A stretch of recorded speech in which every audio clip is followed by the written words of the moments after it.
जय गुरुदेव। गुरु ब्रह्मा गुरु विष्णु गुरुदेवो महेश्वरा, गुरु साक्षात पर ब्रह्म तस्मै श्री गुरुवे नमः। सर्वप्रथम मैं अपने गुरु जी के चरण स्पर्श करके आरंभ करती हूँ। आज वास्तुशास्त्र की इस वीडियो में हम ब्रह्मा देवता के बारे में अध्ययन करने वाले हैं। हम सभी जानते हैं कि 81 पद वास्तु अर्थात 9 गुणित 9 बराबर 81 पद विन्यास जो होता है, उसमें 9 पद के जो ब्रह्मा देवता हैं, हम उसके बारे में चर्चा कर रहे हैं। यही ब्रह्मा देवता 64 पद विन्यास, जिसे कि मंडूक या चंडित पद वास्तु भी कहा जाता है, उसमें यह 4 पद के देवता होते हैं। 4 पद में स्थित हैं ब्रह्मा देवता। हम उनकी चर्चा कर रहे हैं इस वीडियो में। इस वीडियो में हम देखने वाले हैं कि जो ये मध्य के ब्रह्मा देवता हैं, जिन्हें कि सेंटर कहा जाता है, घर का मध्य भाग कहा जाता है, जिसे कि न्यूक्लियस कहा जाता है, जिसे कि सृजन का स्थान भी कहा जाता है, जो कि अव्यक्त ऊर्जा होती है। ब्रह्म अर्थात अव्यक्त ब्रह्मा, यानी ब्रह्मा देवता को विधि विन्यास में ब्रह्मा विधि के नाम से भी हम जानते हैं, जो कि जिसे कि अव्यक्त ऊर्जा अर्थात अनमैनिफेस्टेड एनर्जी या शुद्ध ऊर्जा के रूप में भी जाना जाता है। जब यह अव्यक्त ऊर्जा व्यक्त होती है तो ये व्यक्त होकर ब्रह्मा विधि ब्रह्म ब्रह्म ब्रह्मा ब्रह्मा का जो पद है, उसे ब्रह्मा विधि के नाम से जानते हैं हम लोग विधि विन्यास में। तो यह अव्यक्त ऊर्जा व्यक्त होकर देव विधि और मनुष्य विधि में पूर्व दिशा में आर्यमा देवता में परिवर्तित होती है। फिर उसके पश्चात आर्यमा से यह जयंत, महेंद्र, सूर्य, सत्य और भ्रश, इन 5 देवताओं में व्यक्त होती है पेशाच विधि में। हम सभी जानते हैं यह अव्यक्त ऊर्जा विधि विन्यास में पहले ब्रह्मा विधि से देव विधि और मनुष्य विधि में व्यक्त हुई, फिर देव विधि और मनुष्य विधि से पेशाच विधि में व्यक्त हुई। उसी प्रकार से देवता भी, हर दिशा के देवता, चाहे वो पूर्व दिशा के देवता आर्यमा कहो या दक्षिण दिशा में विवस्वान देवता के रूप में व्यक्त हुई और पश्चिम दिशा में मित्र देवता के रूप में व्यक्त हुई है। वहीं उत्तर दिशा में भूधर के रूप में, जो देवता हैं 6 पद के, उनमें व्यक्त होती है। और इसी प्रकार से जो पेशाच विधि के देवता हैं, उसमें व्यक्त होती है यह ऊर्जा। तो आज हम उस ब्रह्मा देवता को देखने वाले हैं। ब्रह्मा देवता जो होते हैं, जिन्हें ब्रह्मा का जो पद होता है, जब यह सकारात्मक ऊर्जा से आवेशित होता है अर्थात पॉजिटिवली चार्ज होता है, तो इस पद की ऊर्जा, चाहे वह पॉजिटिवली चार्ज हो चाहे वह नकारात्मक ऊर्जा से आवेशित हो, वह पूरे प्लॉट में फैलती है। पॉजिटिवली चार्ज रहेगा तो पॉजिटिव एनर्जी पूरे प्लॉट में फैलेगी, और जब यह पद नकारात्मक ऊर्जा से आवेशित रहता है तो वह नेगेटिव एनर्जी पूरे प्लॉट में, पूरे घर में, चाहे वह इंडस्ट्री हो, फैक्ट्री हो, उसमें फैलती है। इसलिए यह पद बहुत महत्वपूर्ण है। तो हम इस वीडियो में यह भी देखने वाले हैं, जब यह पद सकारात्मक ऊर्जा से आवेशित होता है तो इसके शुभ होने पर, इस पद के शुभ होने पर, वास्तु के अनुरूप होने पर हमें क्या क्या शुभ परिणाम देखने को मिलते हैं। और जब यह पद नकारात्मक ऊर्जा से आवेशित होता है अर्थात इसमें कोई वास्तु दोष होता है, डिफेक्ट्स होते हैं इस पद में, तब हमें क्या क्या दुष्परिणाम देखने को मिलते हैं। इसके पश्चात हम यह देखेंगे कि जो हमें दुष्परिणाम देखने को मिलते हैं, उसे हम किस प्रकार से दूर कर सकते हैं, उसके क्या उपाय हो सकते हैं। जब हम उपाय देखेंगे तो उसके पहले हम ब्रह्मा देवता का प्रतिमा विज्ञान देखेंगे। प्रतिमा विज्ञान अर्थात आइकनोग्राफी भी जिसको कहा जाता है, अर्थात सांकेतिक रूप, जिसमें कि प्रतिमा के अनुसार जो संकेत हमें मिलते हैं, जैसे कि ब्रह्मा जी का वाहन क्या है, वह हमें क्या रिप्रेजेंट कर रहा है, ब्रह्मा जी की वस्त्र का रंग क्या है, वह हमें क्या रिप्रेजेंट करता है। ब्रह्मा जी की मुख हमें क्या रिप्रेजेंट कर रहे हैं। ब्रह्मा जी के हाथ में जो कमंडल है वह हमें क्या दर्शाता है। तो इन सब चीज़ों को हम प्रतिमा विज्ञान के अनुसार देखेंगे, और जो वह हमें हमें रिप्रेजेंट करते हैं। ब्रह्मा जी का वस्त्र वस्त्र का रंग जो रिप्रेजेंट कर रहा है, ब्रह्मा जी के मुख जो रिप्रेजेंट करें, उन्हीं चीज़ों को हम रेमेडीज के रूप में उपयोग भी करेंगे। तो हम ब्रह्मा के पद का क्या उपयोग हो सकता है प्लानिंग के अनुसार, इस वीडियो में हम यह भी देखने वाले हैं। और क्या हम लोग इस प्लानिंग के अनुसार यहाँ पर क्या क्या हमें नहीं बनाना चाहिए ब्रह्मा के पद में, हम इस वीडियो में वह भी देखने वाले हैं। तो आइए देखते हैं।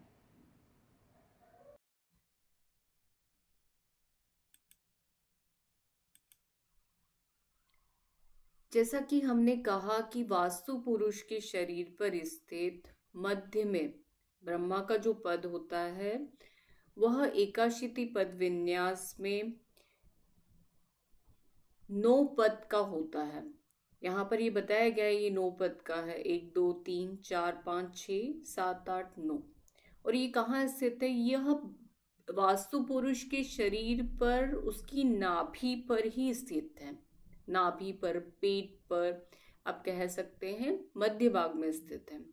और यहीं से ही सारी ऊर्जा जो रहती है, चाहे वो पॉजिटिव कहो या नेगेटिव कहो, अर्थात यह पद जब पॉजिटिवली चार्ज रहता है, सकारात्मक ऊर्जा से आवेशित होता है यह ब्रह्मा का पद, तो यहीं से ही सारी ऊर्जा पूरे घर में फैलती है। और जब यह नकारात्मक ऊर्जा से आवेशित होता है तब भी यह पूरे घर में फैलेगी, अर्थात दुष्परिणाम हमें मिलेंगे। ये जो ब्रह्मा का पद है यही ब्रह्मा विधि है, यह विधि विन्यास है। तो यहाँ पर ये जो ब्रह्मा का पद है यही ब्रह्मा विधि है, जिसे कि अव्यक्त ऊर्जा भी कहा गया है। तो यह व्यक्त होकर, यह पहले ब्रह्मा विधि व्यक्त होकर देव विधि में चेंज होती है, और फिर मनुष्य विधि में चेंज होती है, और मनुष्य विधि के बाद यह पेशाच विधि में चेंज होती है। अर्थात ये व्यक्त किस में हुई, ब्रह्मा विधि से देव विधि में व्यक्त हुई यह ऊर्जा, फिर देव विधि से व्यक्त होकर मनुष्य विधि में, और मनुष्य विधि से व्यक्त होकर ये कहाँ व्यक्त हुई, यह पेशाच विधि में जो देवता स्थित है यह ऊर्जा वहां व्यक्त हो रही है। इस ब्रह्मा के पद को मध्य स्थान कहा जाता है, इसको नाभि कहा जाता है, न्यूक्लियस कहा जाता है। यही सृजन का स्थान है, जिसे सेंटर कहा गया है वही सृजन का स्थान भी है। जैसा कि बताया गया है ब्रह्मा विधि में जो ये ब्रह्मा का पद है वही व्यक्त होकर कहाँ पर ऊर्जा हो रही है, तो ये पूर्व दिशा है। तो ये पूर्व दिशा में जो ब्रह्मा का पद है 9 पद का, यह अव्यक्त ऊर्जा व्यक्त होकर कहाँ व्यक्त हुई, यह अव्यक्त ऊर्जा व्यक्त हुई आर्यमा में। फिर आर्यमा देवता से ये व्यक्त होकर यह जयंत, महेंद्र, सूर्य, सत्य और भ्रश देवता में व्यक्त हुई है यह ऊर्जा, जो कि बाहर पेशाच विधि के 5 देवता हैं। ये ब्रह्मा विधि है, ये देव और मनुष्य विधि में आर्यमा देवता है, और पेशाच विधि में जयंत, महेंद्र, सूर्य, सत्य और भ्रश जो देवता है उसमें ये व्यक्त हो रही है। इसी प्रकार से दक्षिण दिशा में विवस्वान देवता के रूप में व्यक्त हुई, और विवस्वान से यह वितत, ग्रहक्षत, यम, गंधर्व और भृंगराज देवता में व्यक्त हुई। इसी प्रकार से यह पश्चिम दिशा में पहले मित्र देवता में व्यक्त हुई है यह ऊर्जा, और फिर मित्र देवता से सुग्रीव, पुष्पदंत, वरुण, असुर और शोष में व्यक्त हुई है। और इसी प्रकार से यह उत्तर दिशा में भूधर देवता है। तो भूधर देवता से ब्रह्मा देवता से कहाँ पे व्यक्त हुई है यह ऊर्जा, ब्रह्मा के पद से यह ऊर्जा व्यक्त हुई है भूधर में, और फिर भूधर से मुख्य भल्लाट, सोम, मृग और अदिति, जो ये पेशाचविति में 5 देवता हैं, ये इसमें यह ऊर्जा व्यक्त हो रही है। ब्रह्मा का जो निघंटु बताया गया है वह अचिंत्य विभव। अचिंत्य विभव, विभव का अर्थ है जिसका कि मन से चिंतन नहीं किया जा सकता। इसका अर्थ यह है। ब्रह्मा की प्रतिमा विज्ञान की अब हम बात कर रहे हैं। ब्रह्मा का जो वाहन कहा गया है वह हंस कहा गया है। वाहन का तात्पर्य है कि जिससे कि वह देवता एक स्थान से दूसरे स्थान पर जाते हैं अर्थात। तो ब्रह्मा देवता के वाहन कौन है? तो ब्रह्मा देवता के वाहन है हंस। हंस जो उनका वाहन कहा गया है ब्रह्मा जी का, अर्थात ब्रह्मा जी एक स्थान से दूसरे स्थान पर हंस पर ही जाते हैं। हंस जो उनका वाहन है उस पर ही वो एक स्थान से दूसरे स्थान पर जाते हैं। हंस को शीर विवेक कहा गया है, अर्थात हंस में एक विशेषता होती है। क्या विशेषता होती है इस पक्षी में? इसमें यह विशेषता होती है कि जब दूध और पानी इसे मिलाकर, अगर दूध और पानी मिलाकर आप इस पक्षी को देंगे तो यह पक्षी जो हंस है वह अपनी विवेक शक्ति इसकी इतनी प्रखर रहती है कि वह दूध जो है वह ग्रहण करता है और पानी वह छोड़ देता है। ऐसा कहा जाता है कि उसमें इतनी क्षमता रहती है। तो जब यह पद, ब्रह्मा का पद जब सकारात्मक ऊर्जा से आवेशित रहता है अर्थात पॉजिटिवली चार्ज रहेगा, तो व्यक्ति में कैसे गुण होंगे? व्यक्ति में हंस के जैसे गुण होंगे। उसकी विवेक शक्ति व्यक्ति की जो रहेगी वह बहुत प्रखर रहेगी और उस व्यक्ति को यह पता रहेगा कि सही क्या है और गलत क्या है। और अगर वह पद, ब्रह्मा का जो पद है, यदि वो सकारात्मक ऊर्जा से आवेशित होता है तो वह व्यक्ति वह सही और गलत में से सही का निर्णय करेगा और गलत को वो छोड़ देगा। इसी प्रकार से उस व्यक्ति में यह क्षमता रहेगी कि वह सिर्फ अपने काम की चीजें ही ग्रहण करेगा। उसकी जो काम की उपयोगी चीजें रहेंगी वह उसे ही ग्रहण करेगा। वो अनावश्यक बातें जो रहेंगी वो उसे नहीं ग्रहण करेगा। इसका अर्थ यही है कि जब कोई व्यक्ति सही गलत में से सही का निर्णय लेता है और उस व्यक्ति की विवेक शक्ति इतनी प्रखर है कि वो सिर्फ अपनी बात ही, अपने मतलब की, अपने काम की ही बात ग्रहण कर रहा है, वह अनावश्यक बातों को नहीं ले रहा। उसे पता है कि उसके लिए सही क्या है गलत क्या है, तो उसमें से सही वो बातें ग्रहण कर रहा है यदि व्यक्ति, तो इसका अर्थ यही है कि उसके यहाँ ब्रह्मा का पद जो है वह सकारात्मक ऊर्जा से आवेशित है। इसीलिए उस व्यक्ति की विवेक शक्ति इतनी प्रखर है कि वो सही गलत में से सही का निर्णय लेता है, सही चीज का ही निर्णय लेता है और वह सिर्फ अपने काम की ही बातें ग्रहण करता है, अनावश्यक बातों को नहीं ग्रहण करता। ब्रह्मा जी के जो 4 मुख हैं वो 4 वेदों को रिप्रेजेंट करते हैं, दर्शाते हैं। ब्रह्मा जी का जो पूर्व दिशा का मुख है वह ऋग्वेद, अर्थात किसी भी कार्य का जो सिद्धांत होता है, बेस होता है, आधार होता है, फाउंडेशन, नींव, थ्योरेटिकल नॉलेज कह सकते हैं, वह उस व्यक्ति का मजबूत होता है। कब मजबूत होगा? तो जब उस व्यक्ति की पूर्व दिशा पॉजिटिवली चार्ज होगी, सकारात्मक ऊर्जा से आवेशित होगी, तो उस व्यक्ति का बेस, किसी भी कार्य का जो बेस रहेगा वह मजबूत रहेगा। उसके पास जो थ्योरेटिकल नॉलेज रहेगा वह पूरा रहेगा किसी भी कार्य को करने के लिए। उसे पता रहेगा कि उसको जो भी जैसे कार्य करना है तो उसके पास वो सारी की सारी जो थ्योरेटिकल नॉलेज होना चाहिए उस कार्य का, उसको पता है कि उसको वो कार्य किस प्रकार से करना है, उसको वो नॉलेज रहेगा उस चीज का। दक्षिण दिशा जो है वह यजुर्वेद को दर्शाती है।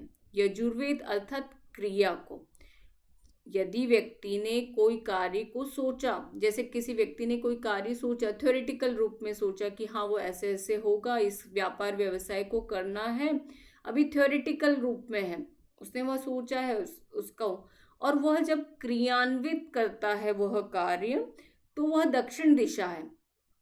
अर्थात जब किसी कार्य को का व्यक्ति के पास थ्योरेटिकल नॉलेज है, लेकिन यदि वह कार्य क्रियान्वित नहीं हो रहा है, क्रिया में नहीं आ रहा है, तो इसका अर्थ यही है कि उसके घर की दक्षिण, उसके यहाँ की जो दक्षिण दिशा रहेगी, चाहे वो घर की रहे, फैक्ट्री की कहे, ऑफिस की कहे, कहीं की भी, तो उसमें दोष होगा, तभी वह क्रियान्वित नहीं हो पा रहा है कार्य। यह क्या रिप्रेजेंट कर रहा है? यह यजुर्वेद दक्षिण दिशा रिप्रेजेंट कर रही है। जो ब्रह्मा जी का दक्षिण दिशा का मुख है वह दर्शा रहा है यह सब।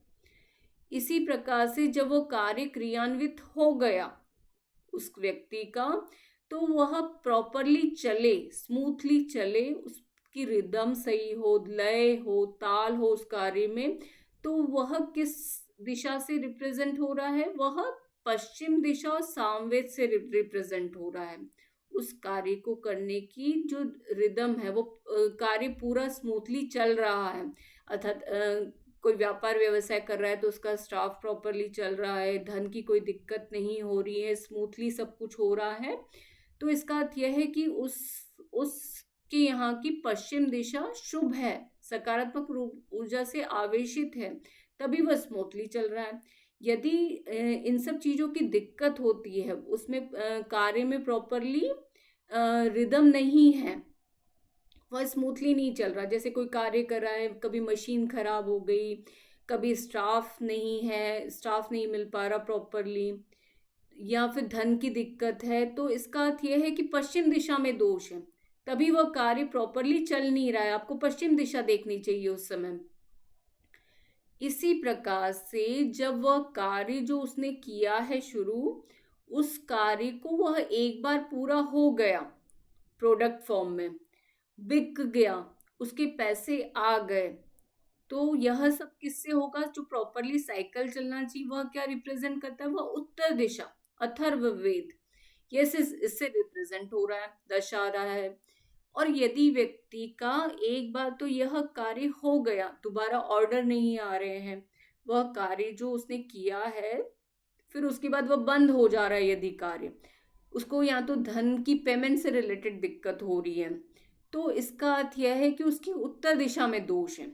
तभी उस कार्य की जो प्रॉपर साइकिल चलनी चाहिए कि एक बार तो वो कार्य पूरा हो गया, थ्योरेटिकल जो उसका कार्य था उसने क्रियान्वित किया, वो प्रॉपरली हुआ, उसने प्रोडक्ट सेल कर दिया, लेकिन दूसरी बार ऑर्डर ही नहीं आया, तो इसका अर्थ क्या है? इसका अर्थ यही है कि उत्तर दिशा में दोष है। यह सब क्या रिप्रेजेंट कर रहा है? यह ब्रह्मा जी के जो 4 मुख हैं वह रिप्रेजेंट कर रहे हैं।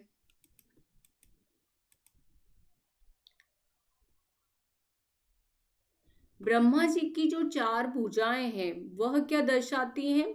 वह 4 दिशाएं दर्शाती है, डायमेंशंस, आयाम, पहलू, पक्ष। अर्थात जब ब्रह्मा का पद सकारात्मक ऊर्जा से आवेशित होगा, तो जो व्यक्ति होगा, जो उस घर में निवास करेगा, वो व्यक्ति, या फैक्ट्री है, कुछ भी है, तो फैक्ट्री है, ऑफिस है, तो वो व्यक्ति जो भी कार्य करेगा किसी भी विषय का, वो हर दिशा से सोचेगा, हर पहलू से सोचेगा, सही और गलत के बारे में सोचेगा, और सही को ही वह सही का ही वो निर्णय लेगा। यह क्या दर्शा रही है? ये ब्रह्मा जी की 4 भुजाएं दर्शा रही हैं हमें। और ब्रह्मा जी के हाथ में जो कमंडल है, जल से भरा जो कमंडल है, वह क्या रिप्रेजेंट करता है? तो वह रिसोर्सेस को रिप्रेजेंट करता है। रिसोर्सेस अर्थात किसी भी कार्य को करने के लिए मतलब व्यक्ति के पास पूरे साधन हैं कि नहीं, जो संसाधन होने चाहिए उसके पास। अर्थात जैसे किसी भी कार्य करने के लिए व्यक्ति को धन चाहिए, व्यक्ति चाहिए, उसे नॉलेज चाहिए, वो सब है कि नहीं व्यक्ति के पास। तो वो सब क्या रिप्रेजेंट करता है, वो कमंडल का जल रिप्रेजेंट कर रहा है। ब्रह्मा जी के लिए कहा गया है कि ब्रह्मा जी ने अपने इस कमंडल के जल से ही इस जगत की उत्पत्ति की है। और यह जल किसको रिप्रेजेंट करता है, रिसोर्सेस को। यदि व्यक्ति का के यहाँ का ब्रह्मा का पद जब सकारात्मक ऊर्जा से आवेशित होगा तो व्यक्ति के पास सारे रिसोर्सेस होंगे, धन होगा, व्यक्ति होंगे सहायता करने वाले, उसके पास सारे रिसोर्सेस उपलब्ध होंगे। और यदि ब्रह्मा का पद नकारात्मक ऊर्जा से आवेशित होगा, वहां कोई दोष होगा, तो व्यक्ति के पास इसका अर्थ यही है, व्यक्ति के पास रिसोर्सेस उपलब्ध नहीं होंगे। या तो धन की कमी होगी, व्यक्ति की कमी होगी, नॉलेज की कमी होगी, उसे प्रॉपर रिसोर्सेस नहीं मिलेंगे। ब्रह्मा जी ने जो अक्षमाला धारण कर रखी है गले में,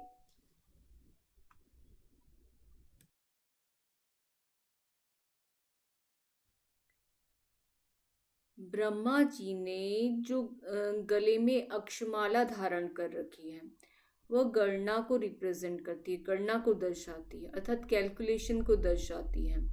जब ब्रह्मा का पद सकारात्मक ऊर्जा से आवेशित होता है, शुभ होता है, तो वह व्यक्ति अपने साधनों का, अर्थात धन का, टाइम का, व्यक्तियों का, वह सदुपयोग करेगा। व्यक्ति अपने जैसे समय है तो वह समय का सदुपयोग करेगा, वह अनावश्यक रूप में अपने समय को भी खर्च नहीं करेगा, वह धन का अपने सदुपयोग करेगा। यह सब क्या रिप्रेजेंट कर रहा है, यह अक्षमाला रिप्रेजेंट कर रही है। जो ब्रह्मा जी के गले में अक्षमाला है वह इसको रिप्रेजेंट कर रही है, गणना को, कैलकुलेशन को। अर्थात जब आप किसी व्यक्ति को देखते हैं कि वह टाइम का सदुपयोग करता है, अपने धन का सदुपयोग करता है, इसका अर्थ यही है कि उसके यहाँ का ब्रह्मा का जो पद है वह सकारात्मक ऊर्जा से आवेशित है, तभी वह अपने समय को का सदुपयोग कर रहा है, दुरुपयोग नहीं कर रहा है। ब्रह्मा जी के जो वस्त्र कहे गए हैं वह श्वेत रंग के, अर्थात सफेद रंग की बताए गए हैं। ब्रह्मा जी ने श्वेत रंग के वस्त्र धारण कर रखे हैं। श्वेत रंग क्या दर्शाता है, तो श्वेत रंग रिप्रेजेंट करता है शांति को, कीर्ति को, सौभाग्य, मोक्ष, श्री अर्थात लक्ष्मी को दर्शाता है। अर्थात जब ब्रह्मा का पद सकारात्मक रूप से आवेशित होगा तो व्यक्ति को शांति की प्राप्ति होगी, वह उसे कीर्ति की प्राप्ति होगी, अर्थात वह फेमस होगा, सौभाग्यवान होगा वह व्यक्ति, उसे मोक्ष की प्राप्ति होगी, उसे धन की प्राप्ति होगी और प्रकृति उसका सहयोग देगी। ब्रह्मा जी ने जो मृगचर्म धारण कर रखा है वह पक्ष विपक्ष, लाभ हानि, अच्छा बुरा, इसको रिप्रेजेंट करता है। मृगचर्म जो ब्रह्मा जी ने धारण कर रखा है वह सफेद व काले रंग का है, जो कि क्या रिप्रेजेंट कर रहा है, वह पक्ष विपक्ष, लाभ हानि, अच्छा और बुरा, इसको दर्शाता है। अर्थात जब ब्रह्मा का पद शुभ होगा तो वह व्यक्ति अपने लाभ हानि के बारे में विचार करेगा, अच्छा बुरा क्या है उसके लिए वह यह भी विचार करेगा और उसके बाद वह सही निर्णय ही लेगा। यह कौन दर्शा रहा है, यह ब्रह्मा जी ने जो मृगचर्म धारण कर रखा है यह रिप्रेजेंट कर रहा है। ब्रह्मा का जब पद शुभ होगा, सकारात्मक ऊर्जा से आवेशित होगा, तो व्यक्ति सभी ओर से चिंतन करने वाला होगा, अर्थात वो सभी दिशाओं से सोचेगा, सही और गलत को सोचेगा और उसके बाद ही निर्णय करेगा। पहले वो चिंतन करेगा, उसके बाद वह निर्णय करेगा। तो ये कब होगा, तो ये पद के शुभ होने पर यह गुण बताए गए हैं। व्यक्ति ज्ञानवान होगा, आभावान व ऊर्जा से युक्त होगा, तेज युक्त होगा, उसका स्वभाव कैसा रहेगा? उसका स्वभाव शांत व शील स्वभाव का होगा। व्यक्ति के जो डिसीजंस रहेंगे वह क्विक रहेंगे, बिल्कुल वह शीघ्र और सटीक निर्णय, मतलब सही निर्णय लेगा और बिल्कुल शीघ्र डिसीजन लेने वाला होगा। वह व्यक्ति विद्वान व अपने विषय का ज्ञाता होगा, अर्थात वो किसी भी फील्ड में, जो फील्ड में भी वह कार्य करता होगा उसमें उसको पूरा नॉलेज होगा, चाहे वो थ्योरेटिकल हो, प्रैक्टिकल हो। जैसे कोई वास्तुशास्त्री है तो उसे शास्त्रों का भी नॉलेज है, तो उसे जियोजेब्रा का भी नॉलेज है, तो उसे फील्ड में किस प्रकार से क्या रेमेडीज करनी है उसको, उसका भी नॉलेज है। हर प्रकार से उस व्यक्ति को नॉलेज है, उसका स्वभाव भी अच्छा है। इस प्रकार से देख सकते कि वह व्यक्ति को अपने विषय का ज्ञान होगा और वह विद्वान भी होगा।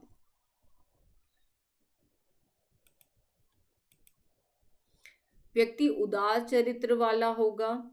वो लाभ हानि को देख पाएगा, उसे पता रहेगा कि उसका लाभ किस में है और हानि किस में है।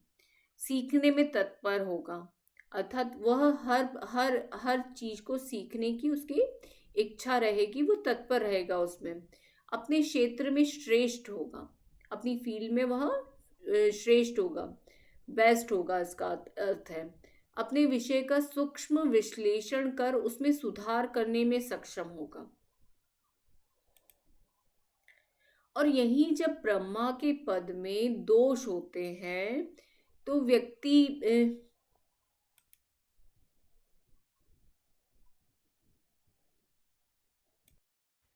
ब्रह्मा के पद के क्या क्या दोष होते हैं जिसके कारण हमें दुष्परिणाम मिलते हैं।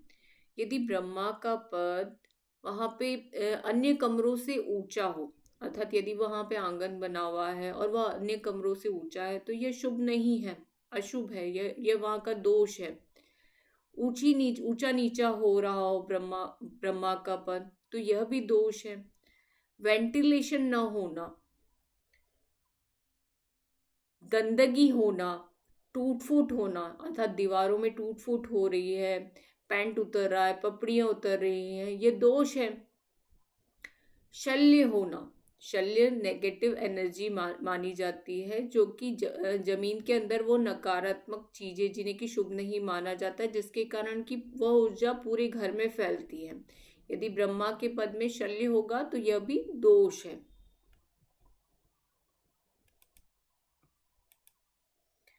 तो दोष होने पर हमें क्या परिणाम मिलेंगे?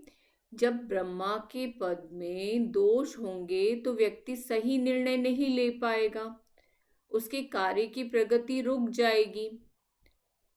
वो जो कार्य शुरू करेगा, या तो उसकी जो वो सोचेगा तो उसे योजना तो बनाएगा, लेकिन वह क्रियान्वित नहीं हो पाएंगी। ब्रह्मा के पद में जब दोष होगा तो ब्रह्मा का पद हमने देखा था आरंभ में कि वास्तु पुरुष के शरीर पे पेट वाला जो स्थान है, नाभि पेट वाला जो स्थान है, वहां पर वास्तु पुरुष के शरीर पर पेट वाले स्थान पर ही ब्रह्मा देवता स्थित है। तो जब ब्रह्मा के पद में दोष होगा तो व्यक्ति के हृदय से रिलेटेड, पेट से रिलेटेड, नाभि से संबंधित रोग होंगे उसे। और ब्रह्मा का पद सृजन से संबंध रखता है, अर्थात सृजन से संबंध रखता है, इसलिए संतान उत्पत्ति में भी बाधा आएगी। यह कब होगा? जब ब्रह्मा के पद में दोष होगा। तो ब्रह्मा के पद में क्या क्या नहीं होना चाहिए? गंदे पानी का गड्ढा नहीं होना चाहिए, वहां पे पाइपलाइन नहीं जानी चाहिए, सेप्टिक टैंक नहीं होना चाहिए, शौचालय अर्थात टॉयलेट भी वहां नहीं बनवानी चाहिए ब्रह्मा के पद में, सीढ़ियां नहीं होनी चाहिए, लोहे का सामान, भारी सामान, जूते चप्पल, जूठे बर्तन, अटाला अर्थात फालतू सामान, स्टोर जिसमें कि भारी सामान रखा हुआ हो, फालतू सामान रखा हुआ हो, भारी फर्नीचर, कॉलम, दीवार। कभी भी ब्रह्मा के पद में, जैसे आपका प्लॉट है और मध्य में दीवार जा रही है ब्रह्मा के पद में, तो वह भी शुभ नहीं माना जाता है। तो उपाय, जब हमें ये दोष देखने को मिलेंगी तो उसकी रेमेडीज क्या हो सकती हैं? तो हमें उपाय के रूप में यह करना है कि वर्ष में एक बार हवन जरूर कराना चाहिए, चाहे वह दोष हो या न हो। ब्रह्मा के पद में आपको वास्तु शांति वर्ष में एक बार अवश्य करवानी चाहिए। सफेद कमल, खीर, गाय का दूध, घी, शहद, धानी का हवन करना चाहिए। आप खुद भी भोजन के रूप में खीर, गाय का दूध, घी ये ग्रहण कर सकते हैं। घर के मध्य में मंजूषा की स्थापना करनी चाहिए। मंजूषा एक पेटी होती है जिसमें कि सर्वौषधि, रत्न, सोना, यह सब उस पारा, यह सब उसके अंदर होता है, रखा जाता है। यदि आप इसकी स्थापना नहीं कर सकते तो वहां पर आपको सोने की स्थापना करनी चाहिए, 1 ग्राम या उससे अधिक भी चलेगा। आपको उसकी स्थापना भी आप कर सकते हैं मध्य में, ताकि पॉजिटिव एनर्जी पूरे घर में फ्लो होती है, तो वह पद सकारात्मक ऊर्जा से आवेशित हो और पूरे घर में पॉजिटिव एनर्जी हो। ये उपाय हमको कब करने? पहले तो आपको दोष दूर करने होंगे, मतलब जब आप दोष देखते हैं कि वहां पे कटा फटा है, दीवारें टूट फूट रही हैं, बदबू आ रही है, गंदे पानी का गड्ढा है, तो पहले आपको वो सारे दोष दूर करने के बाद ही उपाय करने होंगे, नहीं तो उपाय करने का कोई मीनिंग नहीं निकलेगा। पहले आपको दोष दूर करने होंगे, फिर दोष दूर करने के पश्चात ही आपको ये उपाय करने हैं, जिससे कि ब्रह्मा का पद सकारात्मक ऊर्जा से आवेशित होगा। सुगंधित जल का छिड़काव, चंदन, केसर, ये सब पाउडर फॉर्म में भी मिलता है। आपको इसको पानी में डाल के इसके जल का छिड़काव कर सकते हैं आप। हंस, कमंडल, हमने देखा था ब्रह्मा जी की प्रतिमा विज्ञान में, उनका वाहन हंस है। हंस हंस हंस को अगर आप चाहें तो हंस का चिन्ह बनवाकर आप जमीन के अंदर स्थापित कर सकते हैं। कमंडल का चिन्ह बनवा के स्थापित कर सकते हैं, सोने में, चांदी में आप स्थापित किया जा सकता है। ब्रह्मा के पद में सफेद व हल्के रंगों का प्रयोग करना, और पंचशीश अर्थात महिष, जिसे कि भेसा कहा जाता है, हाथी, सिंह, कछुआ, वरा का मुख बनवा के मध्य स्थान में लगाना जमीन के अंदर। ये सारे उपाय नहीं करने, आपको जो उपाय जैसी प्रॉब्लम लगेगी, जैसी प्रॉब्लम होगी उसके अनुसार ही आपको उपाय करने हैं। आप जरूर मध्य में मंजूषा की स्थापना या सोने की स्थापना करने से वह पद सकारात्मक ऊर्जा से आवेशित होता है, आप वह कर सकते हैं। या फिर पंचशीश की भी स्थापना कर सकते हैं। लाल रंग का प्रयोग, अर्थात यदि कोई कार्य में क्रियाशीलता नहीं हो रही है, एक्टिव नहीं हो रहा है, वो कार्य नहीं क्रियान्वित हो पा रहा, तो वहां पर थोड़ा सा आपको लाल रंग का प्रयोग कर सकते हैं। इस प्रकार से उपाय के रूप में आप अक्षमाला, कमंडल, हंस, इनमें से कोई सा भी चिन्ह आप लगा सकते हैं। अब उपयोग की बात करें प्लानिंग के अनुसार, तो हमें ब्रह्मा के पद में किस प्रकार से कौन सा कमरा देना चाहिए, क्या देना चाहिए जो कि शुभ होता है। तो जब यह क्षेत्र बहुत बड़ा हो, मतलब मध्य स्थान बहुत बड़ा हो, तो यहाँ पर आप, यह खुला हो तो सर्वश्रेष्ठ है। यहाँ पर आंगन बनाना सर्वश्रेष्ठ है।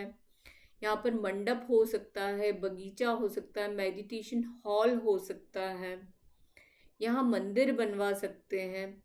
घर है, अगर क्षेत्र इतना जगह इतनी बड़ी नहीं है तो लिविंग रूम हो सकता है, मेडिटेशन की प्लेस हो सकती है, पूजा के लिए यूज कर सकते हैं, आंगन बना सकते हैं।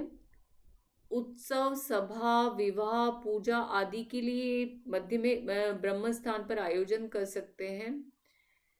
आंगन है तो वहां पर मध्य में तुलसी का पौधा भी लगा सकते हैं। प्लानिंग, योजना कक्ष के लिए यह स्थान सर्वश्रेष्ठ है। अर्थात यह सब आप ब्रह्मा के पद में यह बना सकते हैं। इस प्रकार से हमने ब्रह्मा देवता को देखा। इसके बाद के वीडियो में, इसके पश्चात जो हम वीडियो बनाएंगे उसमें हम पूर्व दिशा में स्थित 6 पद के आर्यमा देवता को देखने का प्रयास करेंगे। अतः अब समय को देखते हुए वीडियो यहीं समाप्त करने की आज्ञा दीजिए। बहुत बहुत धन्यवाद आपका। जय गुरुदेव।